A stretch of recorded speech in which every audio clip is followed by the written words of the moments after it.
Hello friends, welcome to Nikas allrounder. இது class 3. அதாவது ஸ்டாண்டை எப்படி ஃபிக்ஸ் பண்ணணும், அந்த ஃப்ரேமில் எப்படி கிளாத் ஃபிக்ஸ் பண்ணணும், இந்த ரெண்டும் தான் இந்த கிளாஸ் 3ல் உங்களுக்கு வரப்போகுது. அதை எப்படி பண்ணலாங்கிறது பார்க்கலாமா? வாங்க வீடியோக்குள்ளே போகலாம். இந்த மாதிரி ஸ்டாண்டு வந்து நம்மளுக்கு தனித்தனியாக தான் பிரித்து கொடுத்துருந்துருப்பாங்க. இது வந்து நட்டு ஸ்க்ரூ பண்ணுற மாதிரி இருக்கும். நான் எல்லா நட்டையும் கழட்டி வச்சுருக்கேன். இது எப்படி கரெக்டாக ஃபிட் பண்ணுறதுங்கிறத நான் உங்களுக்கு சொல்கிறேன்.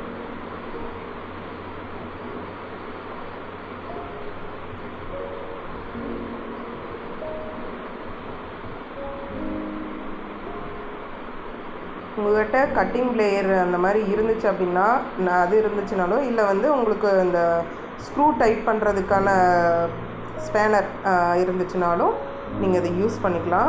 எந்த அளவுக்கு டைட் பண்ண முடியுமோ பண்ணிக்கிங்க. நான் இது எனக்கு கையிலேயே நான் டைட் பண்ணிட்டேன். எனக்கு இது ஃபிட்டாக இருந்துச்சு.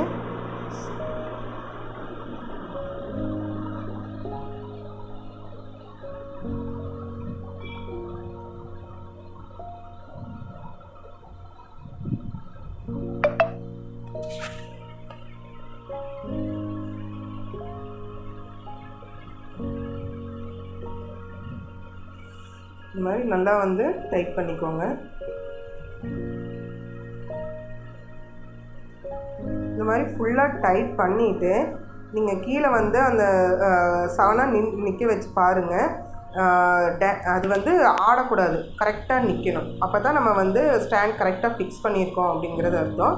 அப்படி வந்து ஆடிச்சு அப்படின்னா நீங்கள் ஏதாவது ஒரு கால் வந்து லூஸாக இருக்கும், இல்லைன்னா ஏதாவது அலைன்மெண்ட் தப்பாக இருக்கும். ஸோ நீங்கள் அதுக்கு தகுந்த மாதிரி கரெக்ட் பண்ணிக்கோங்க. இப்போ இந்த ஃப்ரேமையும் வச்சு கரெக்டாக இருக்கா, நம்ம பண்ணுற ஃப்ரேமுக்கும் ஸ்டாண்டுக்கும் கரெக்டாக இருக்கான்னு செக் பண்ணிக்கணும். இப்போ இது 1 மீட்ரு நான் பாப்ளின் கிளாத் வாங்கினேன். அதில் இதுக்கு ஃப்ரேமுக்கு தகுந்த மாதிரி மட்டும் ஒரு சின்ன பிட்டு மட்டும் நான் கிழிச்சுக்கிட்டேன். இந்த மாதிரி ஃபஸ்ட்டே கொஞ்சம் டைட் பண்ணிவிட்டு ஃப்ரேமுக்கு ஃபிக்ஸ் பண்ணுங்கள். இந்த மாதிரி பண்ணிவிட்டு அதுக்கப்புறம் ஸ்க்ரூ ட்ரைவர் வச்சு நீங்கள் டைட் பண்ணிக்கிங்க. பட் நான் முதல்லையே நான் டைட் வச்சு தான் நான் வந்து ஃப்ரேமில் ஃபிக்ஸ் பண்ணியிருக்கேன். ஸோ எனக்கு இந்த டைட் இதுவே எனக்கு கரெக்டாக இருக்கும். உங்களுக்கு சப்போஸ் லூஸாக இருக்குன்னு நினச்சிங்கன்னா ஸ்க்ரூ ட்ரைவர் வச்சு இது பண்ணிக்கோங்க. அதே மாதிரி கிளாத் டைட் பண்ணுறது வந்து ஃப்ரேமையும் பிடிச்சிட்டு கொஞ்சம் கொஞ்சமாக கிளாத்தை வந்து நம்ம இது பண்ணணும். அதாவது இந்த சுருக்கம் வந்து கொஞ்சம் கொஞ்சமாக இது பண்ணணும். ப்ளஸ் மாதிரி, அதாவது கூட்டல் குறி மாதிரி வந்து நம்ம அந்த டைட் பண்ணணும்.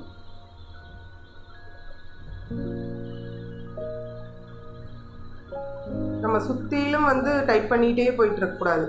ஒரு கூட்டல் குறி மாதிரி ஆப்போசிட்டாக ஃபஸ்ட்டு வந்து நம்ம டைட் பண்ணிவிட்டு அதுக்கப்புறம் அந்த ப்ளஸ் குறி மாதிரி நீங்கள் பண்ணிங்கன்னா கரெக்டாக இருக்கும். ஏன் இப்படி பண்ண சொல்கிறேன் அப்படின்னா, நீங்கள் இந்த கிளாத்தில் வந்து உங்களுக்கு வித்தியாசம் தெரியாது. பட் நீங்கள் ப்ளவுஸ் ஒர்க் பண்ணும்போது நீங்கள் ப்ளஸ் டைப்பில் நீங்கள் டைப் பண்ணால் மட்டும்தான் அதில் வந்து கிளாத் நெகிராது, டேமேஜ் ஆகாது. இப்போ இந்த மாதிரி டைட் பண்ணிவிட்டு தட்டி பார்த்தோம்னா இந்த ட்ரம்மில் வர்ற சத்தம் மாதிரி வரணும்.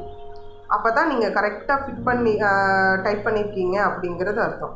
இப்போது இந்த ஃப்ரேமில் இருக்கிற ஆணியும் கீழே இருக்கிற ஆணியும் கரெக்டாக வர்ற மாதிரி நம்ம வச்சு நம்ம ஃப்ரேமில் டைட்டாக இது பண்ணணும்.